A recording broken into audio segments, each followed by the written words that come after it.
হু হু করে বাড়ছে করোনা আক্রান্তের সংখ্যা। তাই তোমাদের মনে একটাই প্রশ্ন, যে আবার কি স্কুল কলেজ ছুটি হতে পারে? এই প্রশ্নটা সবাইকার মনে আছে।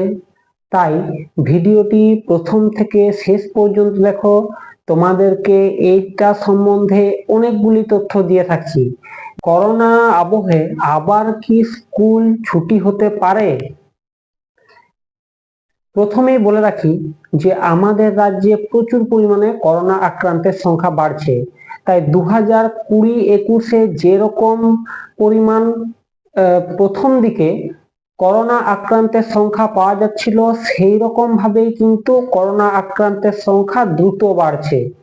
অর্থাৎ 2020-21-এর সঙ্গে কিন্তু এবারে যে 2025 সালের যে করোনা আক্রান্তের সংখ্যা, সেটার কিন্তু অনেকটাই মিল রয়েছে। তাই ধারণা করা হচ্ছে যে দ্রুত করোনা আক্রান্তের সংখ্যা অতি দ্রুত বাড়বে। এর কারণে কিন্তু আবারও স্কুল কলেজ বন্ধ হতে পারে। যদিও কোনো খবরে কিন্তু এখনো পর্যন্ত স্কুল কলেজের ছুটির ব্যাপারে জানানো হয়নি।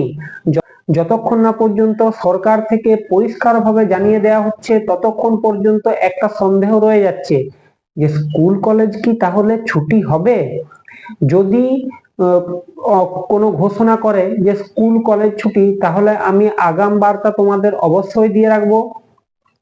আর একটা কথা, যে যদি স্কুল কলেজ বন্ধ হয়ে যায়, তাহলে এবারে ছেলে মেয়েদের ভবিষ্যৎ কি? 2021 সালে মাধ্যমিক পরীক্ষা সম্পূর্ণভাবে বন্ধ হয়ে গেছিল।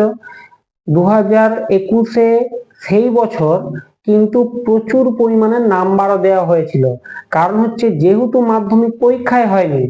আবার 2022-এ কিন্তু পরীক্ষা হয়েছিল ঠিকই, কিন্তু সিলেবাস অনেকটা পরিমাণ কমাতে হয়েছিল, এবং সিলেবাস কমানোর জন্য মানে মোট অন্তত 50% কমে এসেছিল। 50% কমানোর জন্য নাম্বার কিন্তু প্রচুর পেয়েছিল। মানে যেসব দুর্বল স্টুডেন্টরা, তারাও নাকি 70%, 80%-এর মধ্যে নাম্বার পেয়েছিল, এবং যারা ভালো স্টুডেন্ট তারা তো অবশ্যই ভালো র্যাঙ্ক করেইছিল, কিন্তু যারা দুর্বল স্টুডেন্ট ছিল তারাও প্রচুর নাম্বার পেয়েছিল। তাহলে কি পরীক্ষা না হলে প্রচুর পরিমাণ নাম্বার দেবে? দেখা যাক কি হয়।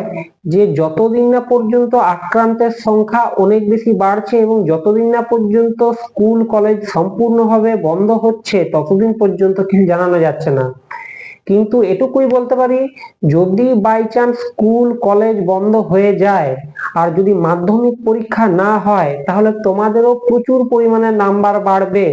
কিন্তু তোমাদের পড়াশোনা যে করে পরীক্ষা দেবো, ভালো রেজাল্ট করব, সেটুকু যে আশা করছো, সেটা কিন্তু একদমই আশা করো না।